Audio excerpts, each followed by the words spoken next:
With their soulful, dark eyes, gentle expression, and perpetually wagging tail, the Cavalier King Charles Spaniel has been carefully crafted over centuries to be the quintessential companion. Their affectionate, non-aggressive nature has made them a cherished member of countless families and a favorite of royalty, from their namesake King Charles II, who was said to be seldom seen without his spaniels at his heels, to modern figures like U.S. President Ronald Reagan. They are, by all appearances, the ideal house dog, cheerful, loving, and adaptable. Yet, behind this idyllic facade lies a tragic secret, a legacy of suffering etched into their very genes. This beloved toy breed is plagued by a litany of severe, painful, and often fatal genetic diseases, so widespread that they challenge the very ethics of its continued existence. The story of the Cavalier is a dark fairy tale of human desire, where the quest to create a perfect companion has, paradoxically, resulted in a creature designed for pain. How did a dog bred for love become a dog bred for suffering?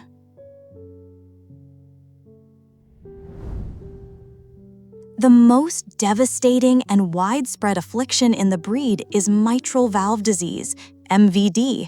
It is not a risk, it is a near certainty. MVD is a degenerative condition where the mitral valve in the heart weakens and fails, allowing blood to leak backward. This progressive failure leads to congestive heart failure. The statistics are chilling. Over 50% of Cavaliers show signs of MVD by age 5, and that number approaches 100% by age 10.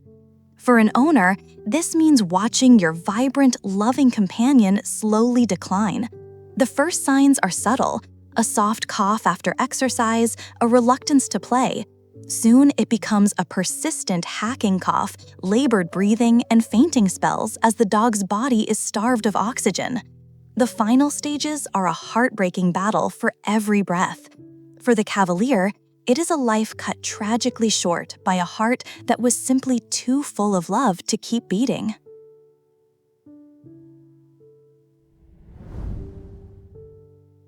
Perhaps the most horrific of the Cavalier's inherited conditions is syringomyelia, SM, a consequence of a structural defect called Chiari-like malformation. In simple terms, through selective breeding for that cute, dome-shaped head, we have created a dog whose skull is often too small for its brain. This malformation crowds the brain, pushing it against the spinal cord and obstructing the flow of cerebrospinal fluid.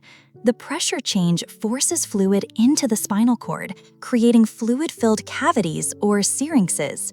The result is excruciating neuropathic pain.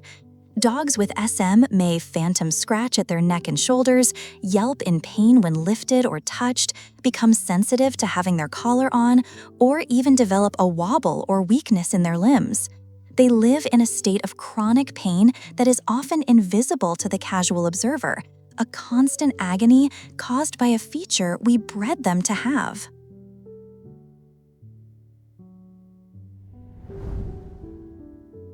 Connected to the same skull malformation is primary secretory otitis media, PSOM, or glue ear. The abnormal skull shape can affect the eustachian tubes, leading to a buildup of a thick, mucus-like plug in the middle ear. This causes immense pressure and pain. Symptoms can include head tilting, balance problems, profound hearing loss, and constant scratching at the ears. It's a chronic, painful condition that adds yet another layer of misery to a breed already burdened with suffering.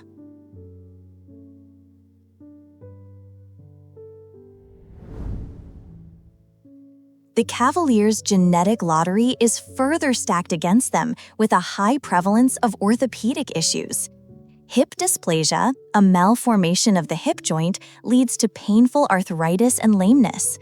Luxating patella, where the kneecap frequently dislocates, is also incredibly common. Both conditions cause chronic pain, require expensive surgeries to correct, and limit the mobility of a dog that already has a compromised ability to exercise.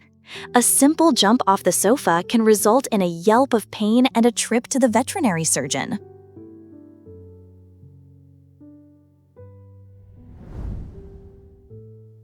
The Cavalier's shortened muzzle, a hallmark of its brachycephalic, flat-faced design, is another aesthetic feature with devastating health consequences. This conformation often leads to brachycephalic obstructive airway syndrome, BOAS, a collection of abnormalities including narrowed nostrils, an elongated soft palate, and a constricted windpipe. This means that for many Cavaliers, every breath is a struggle. They snore, snort, and gag. They cannot regulate their body temperature effectively through panting, making them dangerously susceptible to overheating. The very face we find so endearing is a constant impediment to the most basic function of life, breathing.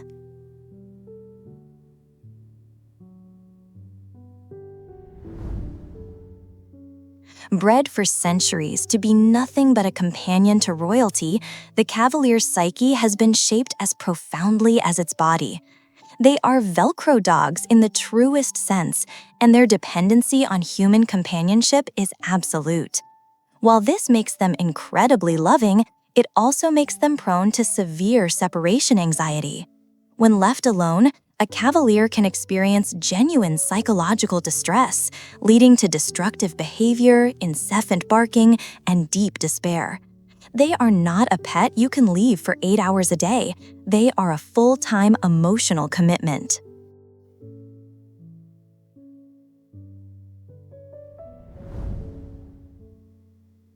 While their modern role is that of a professional lap warmer, one cannot erase the centuries of instinct hardwired into their genes.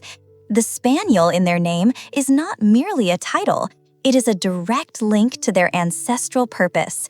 Spaniels were developed as sporting dogs, bred to work closely with hunters to flush birds from dense brush. This required a keen eye, a sharp nose, and an explosive, instantaneous reaction to the slightest movement. Today, that same instinct remains, dangerously out of place in a suburban world. The sudden flutter of a pigeon's wings, the flicker of a squirrel's tail, or even a plastic bag caught in the wind can trigger this deep-seated prey drive. In that split second, a well-behaved companion can become a single-minded hunter. Training and commands may evaporate as instinct takes over, propelling them forward in a joyful but perilous chase.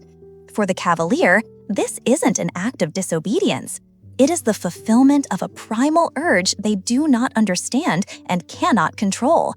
This heritage is a beautiful part of their history, but a terrifying liability in a world filled with dangers they were never designed to navigate.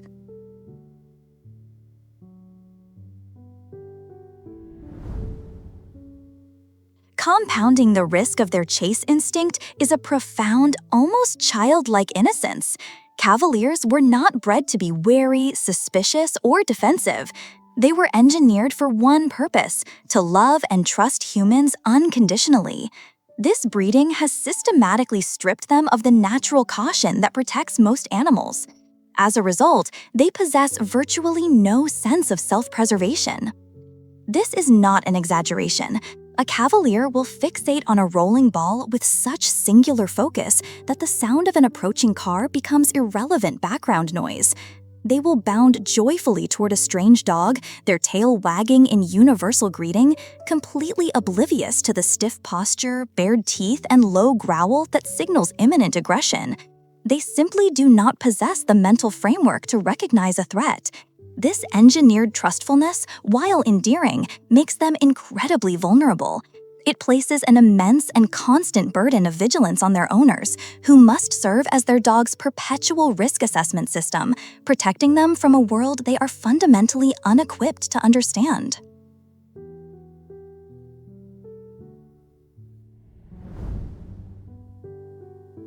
The Cavalier's compromised respiratory system, a direct result of their brachycephalic features, makes them exquisitely sensitive to heat.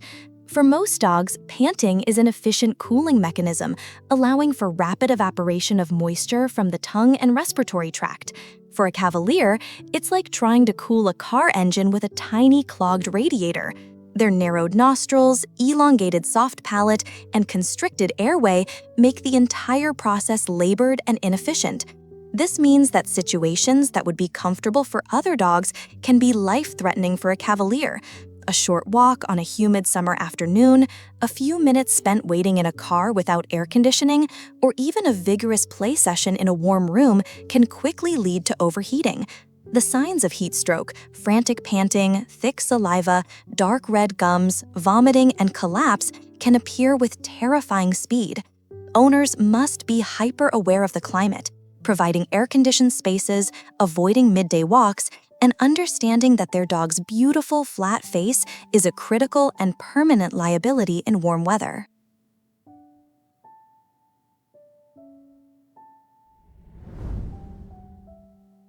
For those who dream of a canine companion to scale mountains and jog along forest trails, the Cavalier King Charles Spaniel is, unequivocally, the wrong choice. While their spirit is often willing and their desire to please is immense, their physical body is a catalog of limitations that makes an active lifestyle impossible and dangerous. Imagine a strenuous hike. For a Cavalier, this activity presents a trifecta of risks. Their compromised heart, struggling with mitral valve disease, is put under immense strain, risking cardiac failure. Their obstructed airways, BOAS, make it impossible for them to draw in enough oxygen to support the exertion, leading to respiratory distress and collapse. And their fragile joints, prone to luxating patella and hip dysplasia, are at high risk of painful injury on uneven terrain. The most heartbreaking part is that a Cavalier will often try to keep up, pushing past their limits out of pure devotion to their owner, until their body betrays them. They are built for leisurely strolls in the garden and long naps on a velvet cushion, not for the rigors of the great outdoors.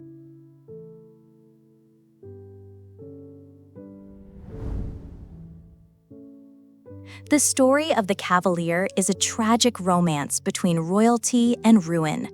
The small toy spaniels that grace the courts of Europe, immortalized in paintings by Titian and Van Dyck, were the beloved companions of aristocrats, most famously King Charles II of Great Britain. These early spaniels, however, had more moderate features, including a longer, more pointed muzzle. Over time, tastes changed, and different toy breeds like the Pug and Japanese Chin influenced the look, leading to a shorter-faced, dome-headed dog known today as the English Toy Spaniel, or King Charles Spaniel in the UK. By the 1920s, the original long-faced type was nearly extinct.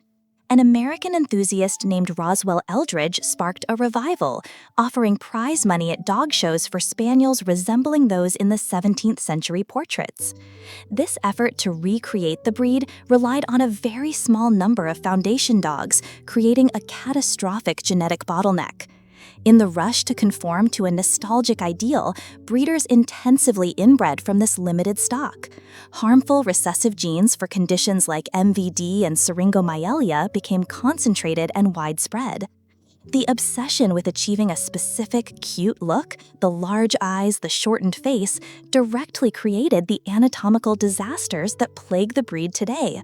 What began as a well-intentioned historical revival became a modern, man-made genetic catastrophe.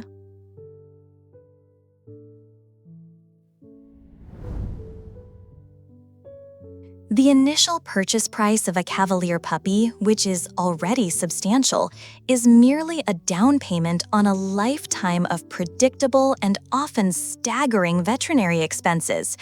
Loving a Cavalier means committing to a financial future that is inextricably linked to managing chronic illness. The costs are relentless and multifaceted. The journey often begins with an MRI to diagnose syringomyelia, a procedure that can cost between $2,500 and $4,000. This is followed by a lifetime of expensive pain medications. Then come the cardiology bills. Annual screenings with a veterinary cardiologist can run $500 to $800 per visit, and as mitral valve disease inevitably progresses, the cost of daily heart medications can easily exceed $100 to $200 per month. Should you opt for the highly specialized open heart surgery to repair the valve, the cost can range from $30,000 to $50,000. Add to this the potential for orthopedic surgeries for a luxating patella, $2,000 to $4,000 per knee, or emergency treatment for respiratory distress or heat stroke, and it becomes clear that the financial burden is immense. This constant financial pressure adds a layer of profound stress to the already heartbreaking emotional toll of caring for a chronically ill and suffering pet.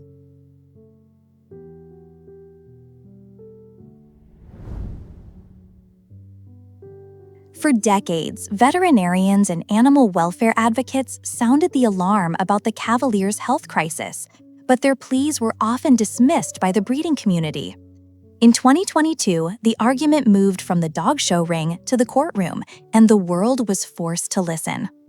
In a historic ruling, the Oslo District Court effectively banned the breeding of Cavalier King Charles Spaniels in Norway. The decision was not based on emotion, but on a mountain of scientific evidence presented by animal welfare groups.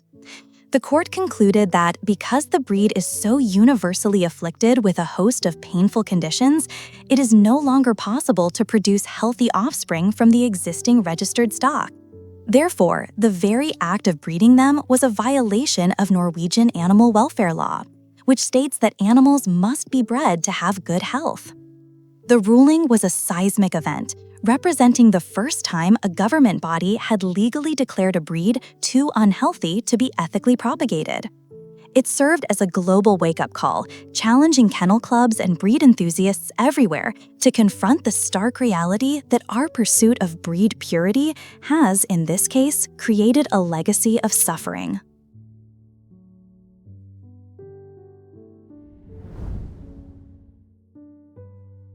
The Cavalier King Charles Spaniel forces us to confront a deeply uncomfortable ethical dilemma. At what point does our affection become an act of cruelty? We have created, through meticulous and deliberate selection, an animal whose defining characteristic is its boundless capacity for love. Simultaneously, we have locked that beautiful soul inside a body that is a blueprint for pain and disease. Is it moral to perpetuate a lineage where suffering is not a risk but a core component? Our desire for a dog with large, expressive eyes and a gentle nature has led directly to brains that are too big for their skulls and hearts that are guaranteed to fail. We coo over their soft snores at night, choosing to ignore that this sound is often a clinical symptom of an obstructed airway. The ethical conflict is profound. Their sweet, stoic temperament often masks the extent of their pain, allowing us to continue the cycle of demand and supply. True love for this breed must therefore transcend the simple desire to own one. It requires us to question the very system that produces them, and to ask if the greatest act of love we could show the Cavalier is to demand its radical genetic reformation, or perhaps to mercifully let the breed as we know it come to an end.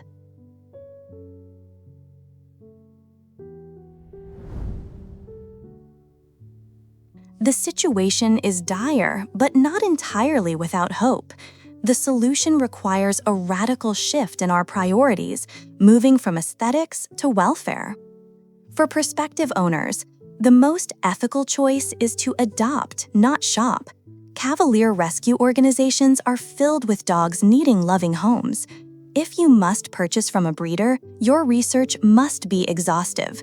Demand proof of rigorous health screening from parents and grandparents, including recent cardiologist clearance for MVD, ideally in dogs over 5 years old, and MRI scans screening for syringomyelia. Reject any breeder who normalizes these conditions. For breeders, ethical breeders must lead a revolution from within. This means prioritizing health above all else, It requires using all available health screening tools, being brutally honest about the issues in their lines, and having the courage to remove affected dogs from their breeding programs. It may even require supporting responsible outcrossing programs to introduce genetic diversity and health back into the breed. For breed clubs and kennel clubs, the breed standard itself must be reevaluated. It should be rewritten to favor health, rewarding more moderate features, like a longer muzzle that would alleviate breathing issues and potentially reduce the incidence of Chiari-like malformation. The Cavalier King Charles Spaniel is a testament to both the best and worst of human influence. Their loving soul is a gift we created, but the broken body it inhabits is our profound failure. We owe it to this beautiful breed to love the dogs that are with us now, to provide them with the best possible care for their inevitable struggles, and to demand a future where they are no longer born to suffer for our affection. Their unwavering devotion deserves nothing less than a body that does not betray them.